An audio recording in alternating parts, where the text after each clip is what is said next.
प्यारे बच्चों नमस्कार।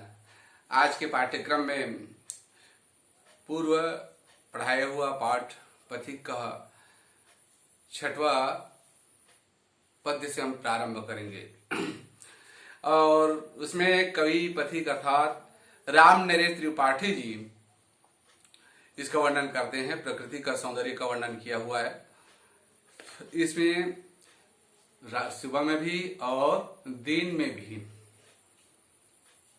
सुबह और शायद दिन प्रकृति का वर्णन किया और रात में भी किया है।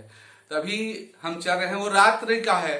उसमें लिखा है क्या है, उससे ही मुग्ध हो नभ में चंद्र विहस देता है। उससे ही मुग्ध हो नभ में चंद्र विहस देता है। वृक्ष विविध पत्तों पुष्पों से, विविध पत्तों पुष्पों से तन को सज लेता है। पक्षी हर्ष संभाल न सकते, मुग्ध चाहत उठते हैं। फूल सांस लेकर सुख की सानंद महक उड़ते हैं।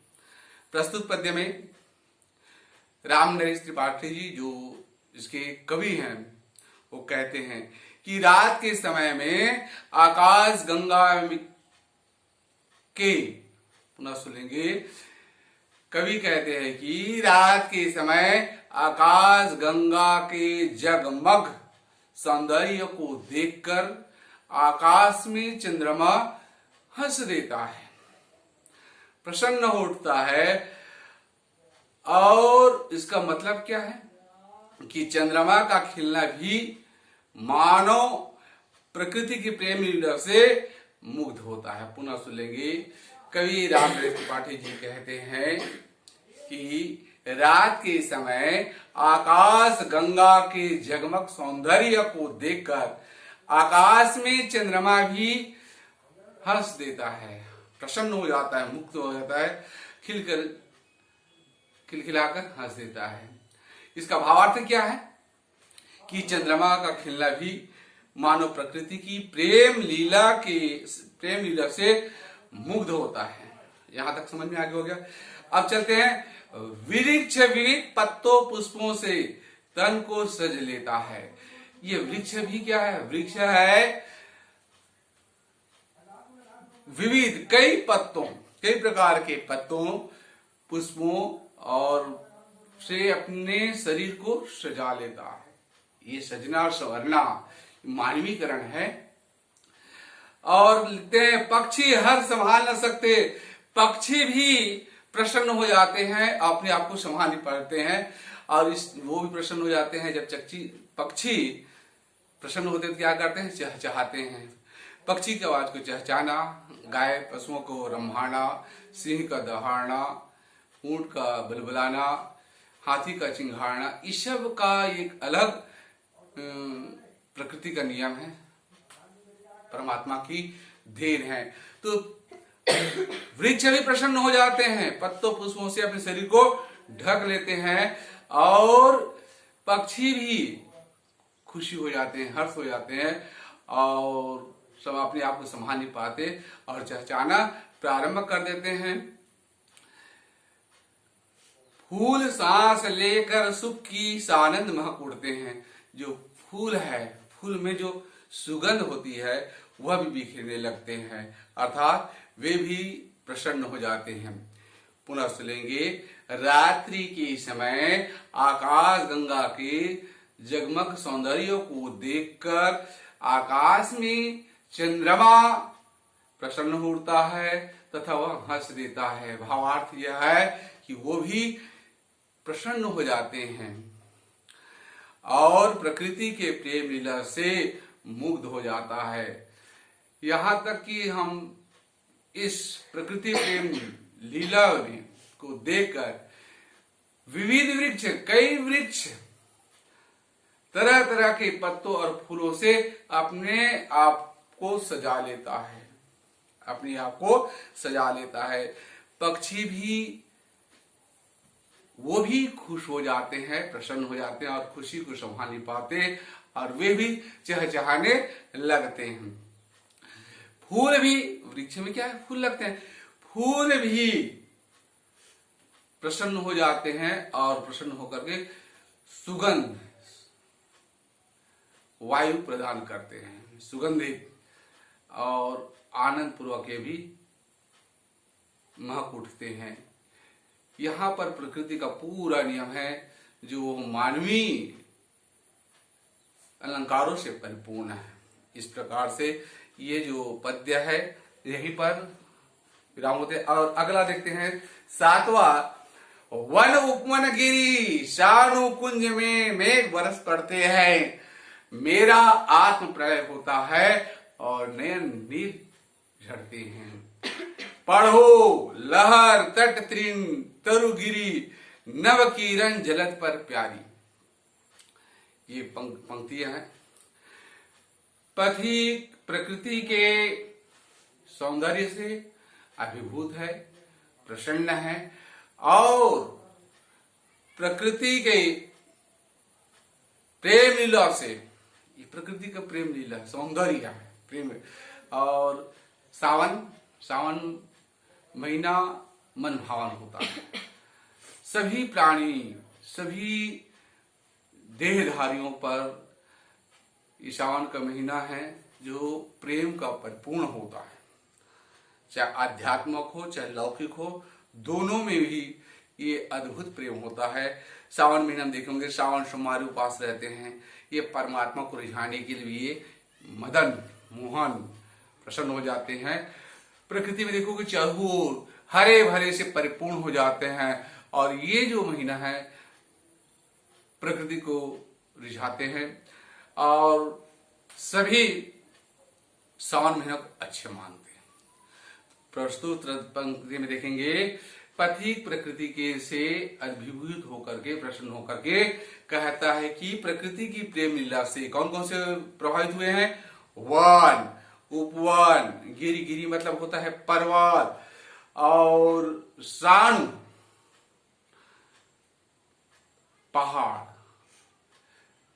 गिरी पहाड़, और सानु मतलब होता है समुद्र।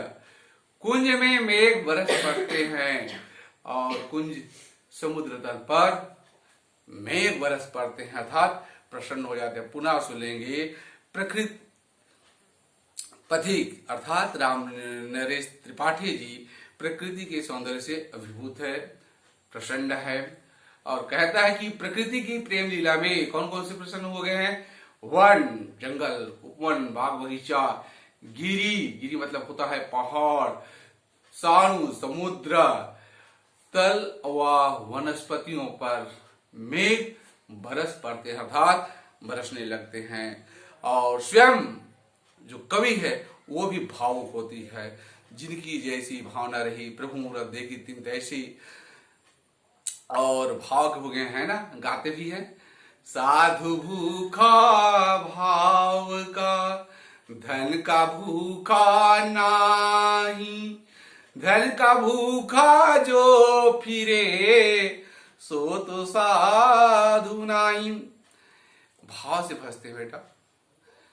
पत्रम पुष्पम फलम तोयो में भक्त प्रयच्छति, गीता में देखेंगे भगवान श्री कृष्ण करता है जो कोई भी भाव से प्रेम पूर्वक मुझे पत्र पुष्प फल और पानी चढ़ाते हैं, अर्पण करते हैं, मुझे साकार रूप में प्रकट होकर उसको ग्रहण करता हूं, ये भाव होता है। भाव से भजी ने, ये भाव का मतलब होता है।